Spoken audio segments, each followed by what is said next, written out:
puis dans 3 minutes, rencontre ultime et dernière de cette semaine avec l'invité des gens d'ici sur France Bleu Auxerre. C'est le photographe Benjamin Degrève qui est à l'honneur en ce moment à Sens et qui a rencontré Johan Carpedron comme nous l'entendrons. Ce sera tout de suite après.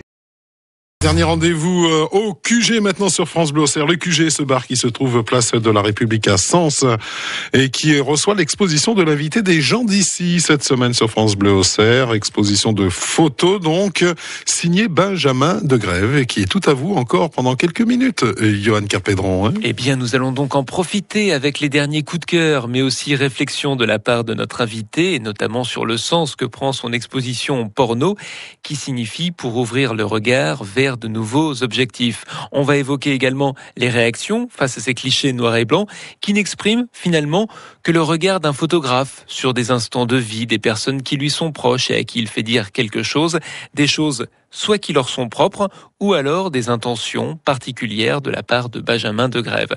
Je vous conseille de le rencontrer, voire même de vous balader dans cette exposition qui est à voir jusqu'au 11 décembre. Le photographe sénonais qui se revendique autodidacte se fera un plaisir de vous apporter ses explications concernant ces photos.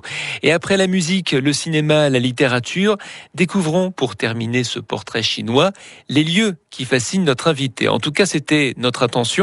Mais en guise de réponse, c'est une toute autre balade que Benjamin nous suggère. J'ai pas vraiment de lieu favori parce que c'est plus des situations qui vont me plaire.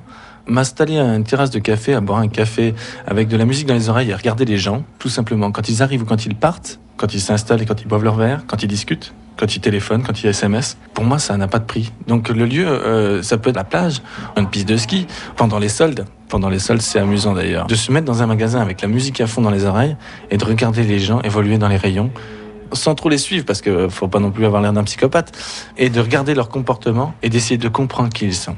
Et ça, c'est très important pour moi. Rendez-vous de café aux terrasses des cafés. Mais moi pas de rendez-vous dans ce monde qui s'en fout. Les gens font mine, c'est tout, de se parler, de se retrouver, d'être là à se donner des rendez-vous et des baisers. À la terrasse d'un café, je regarde des gens passer. Je me suis juste arrêté à la terrasse d'un café. À vous écouter, on pourrait se dire, mais ce gars-là vit avec un appareil photo en permanence. Une phrase que j'aime beaucoup, c'est à choisir de vous prendre en photo, parfois je préfère garder le souvenir. Et en fait, l'appareil photo, il est dans ma tête. Ce que je vous montre, ce ne sont que des flashs de ma vie, de choses que j'ai vues, mais ce n'est pas ce qu'il y a dans ma tête. Ce qu'il y a dans ma tête est à moi et ne peut être vu que par la personne qui partage ma vie. Si j'avais vraiment un lieu à choisir, j'aurais choisi un lieu où la compagnie nous fait se moquer du décor, en fait. Où, en fait, la compagnie est tellement douce, tellement agréable, avec beaucoup d'énergie positive, que ça serait le futur. Et pourquoi le futur ? Parce que pour moi, le futur est un monde, et ce monde, c'est les bras d'une femme. Vous cherchez la compagnie de vos semblables, si ce n'est d'une femme ou de plusieurs, pour vous sentir bien. Vous n'avez rien trouvé de mieux que le titre porno pour les attirer à vous, cependant. Si je veux raconter une anecdote autour de porno, donc le but c'était d'attirer la perversité des gens. Et il y a une femme qui a été attirée dans cette perversité et je crois que j'ai secrètement jubilé de voir qu'elle venait de se faire piéger parce que je m'étais jamais imaginé un seul instant qu'elle pouvait arriver à l'exposition déjà. Mais surtout, elle a été terriblement vexée. Je pense qu'il n'y a pas de porno. Ça fait maintenant un petit moment qu'on discute ensemble, Benjamin. Il y a plusieurs mots qui m'ont traversé l'esprit en vous écoutant. Sensible, exigeant, curieux, généreux, discret, pudique. Colère. La colère, ah si, mais c'est une colère douce. Hein. C'est compliqué la colère, parce qu'on peut être en colère contre soi, on peut être en colère contre les autres, contre les éléments. Il n'y a pas de colère dans porno. Dans l'exposition porno, non, il n'y a pas de colère. Il y a beaucoup de douceur, ça c'est sûr et certain. Il y a beaucoup l'envie de montrer, de partager, et surtout que les gens puissent rentrer dans mon cœur.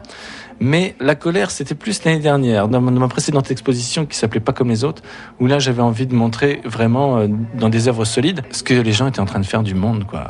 Et toujours en fait en utilisant des matières dures et solides avec des photos hyper douces. Et ça, j'ai trouvé ça très amusant à faire. Je suis pas en colère non plus au point d'être révolté, non. J'aime les gens, en fait, d'un point de vue général. Vous êtes en paix, en fait, hein. Un artiste en paix. En paix, j'en sais rien, non, parce que je ne peux pas m'autodéfinir comme artiste, sinon ça serait de la prétention mal placée. Vous dites-vous que je suis un artiste, alors je vous dis merci. Mais dans la définition même de l'artiste, dans mon dictionnaire à moi, l'artiste est pauvre et jamais en paix. Il est toujours en bordel. C'est cependant donc un artiste à découvrir que ce photographe est à suivre via son site internet dont le lien est disponible sur notre site à nous www.francebleu.fr et découvrez aussi cette exposition PORNO porno pour ouvrir le regard vers de nouveaux objectifs. Une expo signée donc Benjamin de Grève que l'on a découvert toute cette semaine aux côtés de Johan Kerpedron et que vous pouvez retrouver donc à travers ses photos au bar Le QG à Sens et cela jusqu'au 11 décembre.